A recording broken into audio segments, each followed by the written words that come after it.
Look at the rainbow, make a wish.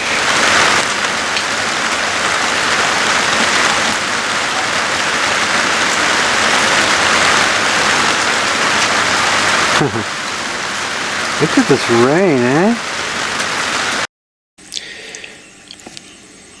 Welcome everybody to AVtransfers studio here in Borehamwood, and the magic continues. I'm busy transferring videotapes from yesterday, today, and the yesterday before that. So I'm not going to bore you too much with day-to-day stuff. I'm going to show you what I'm busy working on. So here we've got something I bought from the US recently as a non-working project. So I bought this Moviestuff Sniper 16, which is an earlier version of the latest Moviestuff scanner. But I've discovered in my transfer business that some films require a different type of machine for whatever reason. There's always reasons that films can be quirky, and sometimes I find that this system is problematic. It puts too much tension on the film, it pulls the film apart. It's great if the film is broken and you need to repair it and you don't just need to quick and dirty repairs, but if it's a film that is good, and for example a commercial film, it's actually quite happy to run through a standard mechanism, and the frame is actually much steadier than the other machine. So I've acquired this, and I acquired it without the camera and lens, so I've actually had to source another camera and of the same kind, and they're actually quite hard to find because it's an NTSC 60 interlaced 30 frames a second camera. So the local PAL equivalent is not useful. It's an HD camera, but its frame rate is similar to NTSC. So I had to acquire this one from Japan. You'll see all the writing on it is in Japanese, which is unfortunate, but I kind of figured it out. So I've had to do some repairs. I had to repair the mechanism. It needed new rubbers on here. I've installed this camera. This is a manual sync, so the sync, I believe, feeds into the computer when it captures. But I stuck it on my oscilloscope yesterday and I haven't been able to confirm that there's any sync coming out of this machine. And in fact, on the oscilloscope it was dead as disco. So on further investigation I noticed that some of the power lights, these two in particular, don't illuminate. So I had a look inside, and the board, which obviously is a custom board, it says free to bet on it. It's very interesting. It has a 5-volt rail, which I'm not sure. I'm measuring 3.5 volts on that. I'm not sure if that is what it should be. I suspected a capacitor that looked like it was shorted, but when I took it out and tested it, it was fine, so I put that back in. So there are not a lot of things going on that board. I'm not seeing anything other problematic, so I need to restore the correct voltage so that these LEDs come up. So the part, what happens is this runs on 12 volts inside, except for the sound part of this machine, which runs on the original 120 volts. So what I've done is I've ordered a replacement, what they call a buck converter, but it's a very specific US made one, which is a beautiful unit. But I'm not going to try and hijack the system by putting my own 5 volts in. I'm going to replace the buck converter first. If that doesn't solve the problem, I'm going to replace the switch, the timing IC. Beyond that, if it's still not working, then I'm going to scratch my head again. So at this point, it's a non-runner. I mean, the projector is physically fine. It runs the film fine. So that's a good start. The screen works. The camera is working. I had to replace the power supply. That's all good.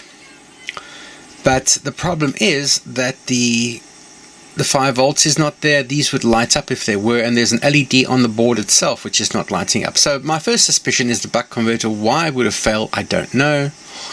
But it's a very low current unit. It's only 350 milliamps, so there are higher spec ones available, but I'm going to start with that and see if that fixes the problem. So that's this one. But ideally, once I get this working, my intention is to then upgrade this HD camera to a 4K camera, and I have an industrial 4K UHD camera, which I'm going to put in here with a lens all ready to go. It needs some spacing, but once that's in and that's working, I'll be able to use this as a 4K scanner, which is my intention. And the reason I like these more than this unit does not have sound unless you extract it optically and then use software, which is very time consuming and a bit rubbish if you ask me. This produces sound as you scan the film. So this is still progressive, which is what I want. There's no physical shutter, it is purely electronically done. So my hope is to convert this to a 4K scanner, or at least try. So I've already sunk about $600 into this unit. That's excluding the camera and whatever repairs I'm going to make to it. So the lens, I had to get this extension piece somewhere. That's a special macro lens. This is not as good as the original lens, but unfortunately it's all that was available for, again, a quick and dirty repair, just to see that this works. And then once that works, I can upgrade the whole camera, which I've got a new piece for. You might be saying, well, why use this system when you've got that system? Well, again, there's differences, and I'm trying to learn how these machines work, because servicing and after sales repairs is, on an old machine especially, is not great. So if I zoom out a bit there, so that's the one that's sort of trial and error, work in progress, and this is the other one. This one I bought a couple of weeks ago. This is a fully working version of the same. This is an auto sync one, so the circuitry is a bit different in here. So this one is fully functioning, has the original lens and camera, and it came with a fully working computer of quite a high spec and all the necessary accoutrements. So that one is working, and I've seen it, what it can deliver, and it's impressive. It's impressive. Hey everybody, Howard from AVtransfers. Just a quick update on what's going on here with the Moviestuff scanner that I'm trying to repair. Obviously the fault is in this main board here, and because I thought I was missing 5 volts, I decided to replace this part, which is a buck converter. So I had to remove the old one, but when I tried to desolder it, it proved to be extremely difficult. Whatever's inside there acts like a heat sink. So I had to I didn't want to damage the board, so I actually had to chop this out by hand by just breaking it out. And then I managed to get a replacement part, and I had to get that from DigiKey in the States, because this is a made in America part. So that arrived this morning, and I put it in. I had to drill out the holes slightly by hand because the holes were just too tight. It's very thick contacts on this. It's a very good quality item, and yet it still didn't fix the problem where we're missing LEDs and the whole timing circuit's not working. So I decided to take a look at 2 of the transistors, because I wanted to take them out for testing, U1 and U2. Now generally a timing circuit needs 2 transistors around the IC to function properly. So as I try to take out this transistor, it literally just came out with one leg. The other 2 legs stayed behind. It was totally baked. And the same with U2. And here's the fun part. The transistor was so hard to read, I took a magnifying glass and magnifying glasses, and I still couldn't see the number on these 2. But because this LED is not lit, I suspect there's some sort of failure here. What I don't understand is what caused the failure. Could it just be old age, storage? I mean, the whole thing seems very damp. Anyway, so here's a picture of my very cute microscope, and it's embarrassing because my eyes never used to be so bad. But anyway, but if you look at these components, I mean, they're minuscule, and look at them. I mean, this one, you can see the whole thing is just totally baked. There's no way that this could have been working the way it is. I mean, look at them, and I took them out gently by hand. I didn't force them or anything like that. But I couldn't read the part number, so I had to go into the microscope and find the part. So this is the first part. Thank goodness for microscopes. So that's the first transistor, and the second one is also an unusual piece. So I've emailed off a local company to see if they can source these parts for me. I mean, they may not be anything special, but I'd rather replace like for like.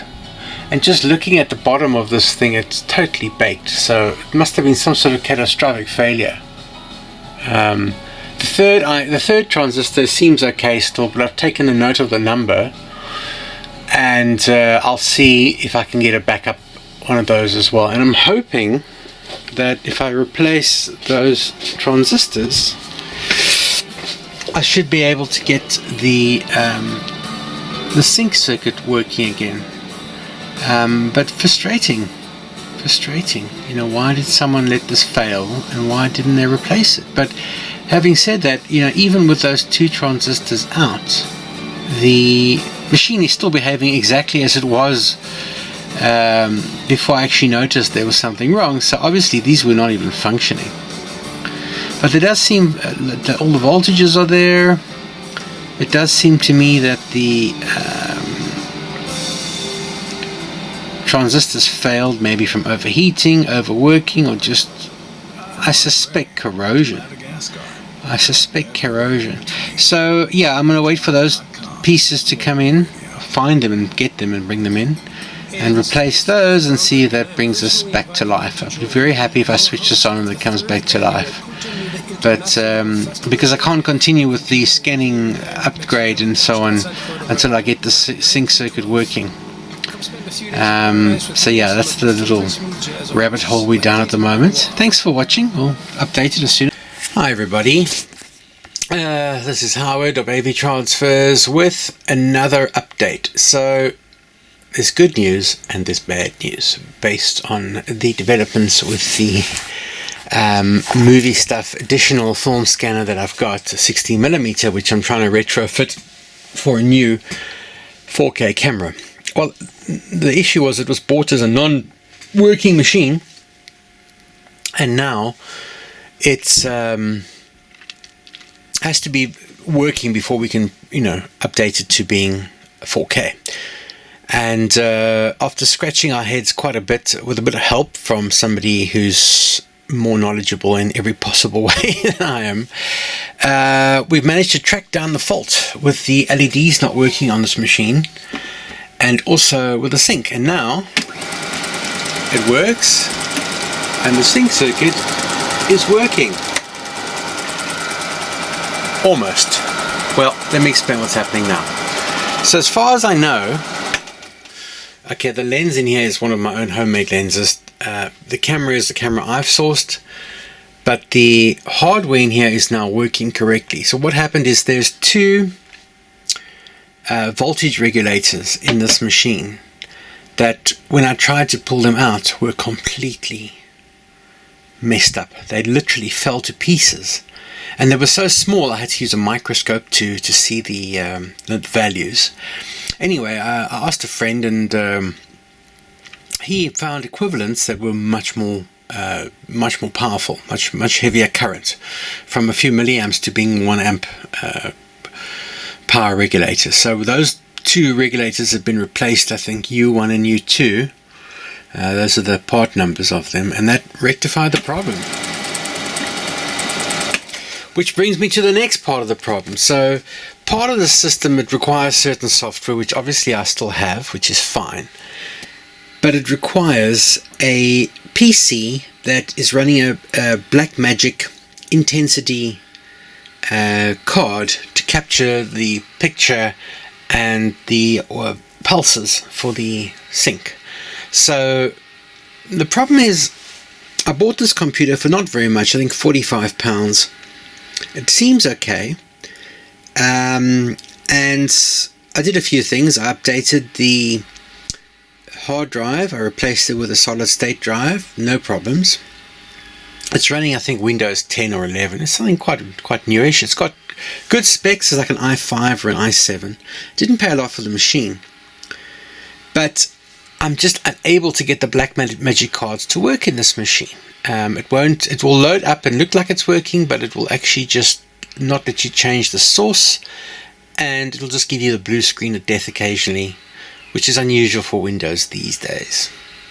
So I've got other types of hardware capture devices, but I'd really like it to work with the correct card that came with these machines, with the setup which I've got. So what I've done now is the problems that this machine has are congruent with a machine with a failing power supply. So okay, I didn't pay a lot for it.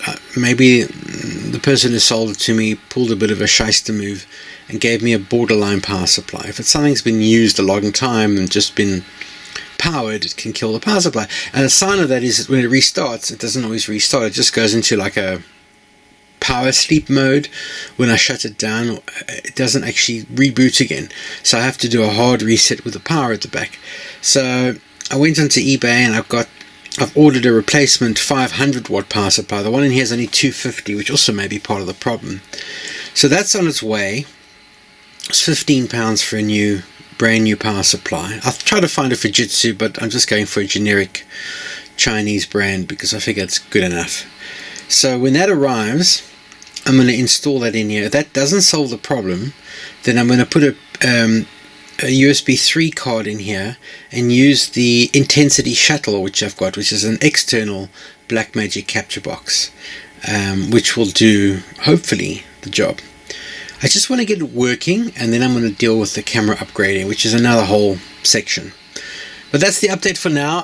This thing keeps telling me to upgrade the firmware of the Intensity, and I keep doing it, and every time I reboot it says update, and then it says an error has occurred, and occasionally it works and then the card disappears from the hardware. I don't think it's necessarily the card that's faulty. I think there's something wrong with the power supply, and if that doesn't rectify the problem, then I'm going to look perhaps at the video card as well, because this is just an onboard video card in this machine. It should work, but it doesn't seem to. So yeah, we're getting there slowly. At least this is kind of working. The motor, the circuitry is all working as it should, which is great. So that's a huge leap forward. Everything in this is working the way it should, as far as I can tell. But now the computer is the pain in the arse. So the efforts continue. So I hope you enjoyed this little update, and I'm going to keep adding to this video till I've actually got some kind of result, because it's just knacking me now. It's knacking me. I want this thing to work. I want to be able to get it to work and to replicate that again and again if I need to fix other machines. So it's just kind of a thing I just got my teeth into now. And we shall see. So thanks for here's the update from AVtransfers.co.uk. Ciao for now. Well, it's another day, another dollar. There's some thunder going on outside. Wow, it gave me a fright.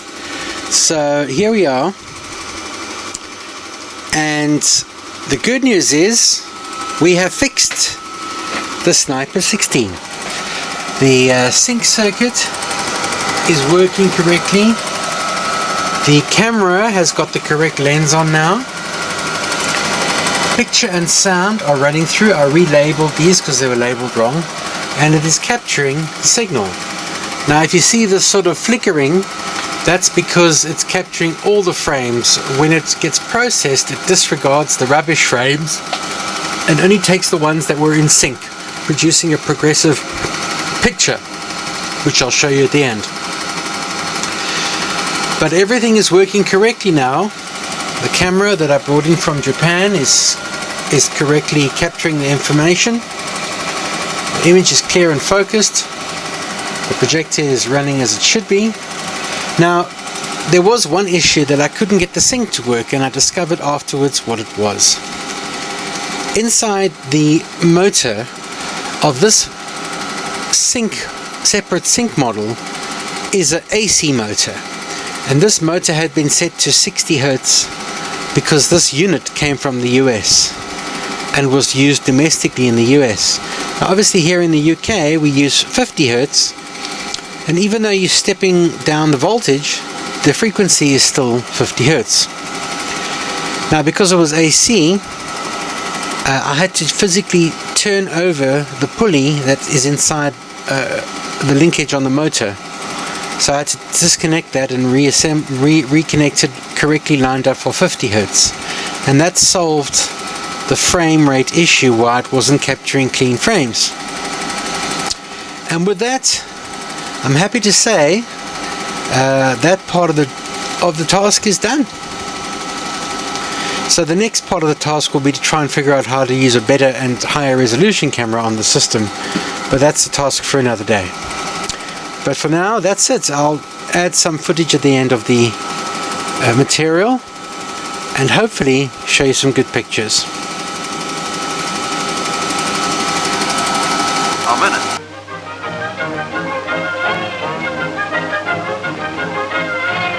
The idea is to force your opponent out of the ring or make his body touch the ground.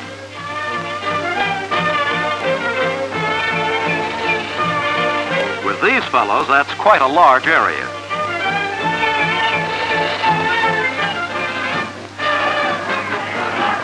Here's another type of wrestling, the American professional.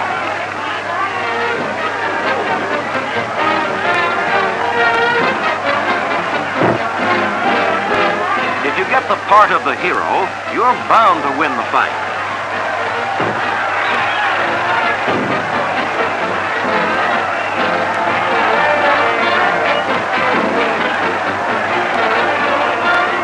And besides, you get to spend a lot of time lying down on a nice clean canvas.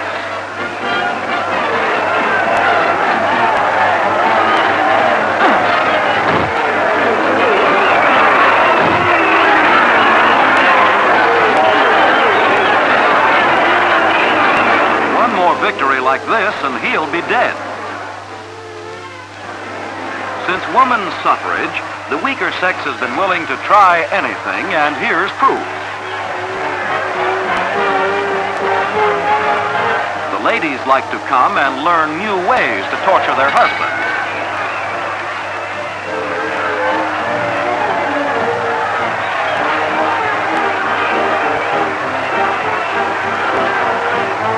Some days it just doesn't pay to get out of bed.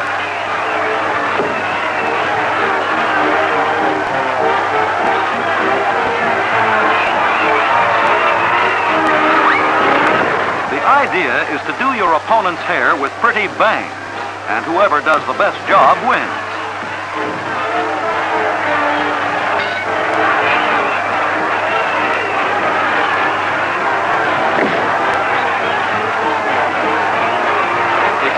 Dearie, I'm off to a bargain sale.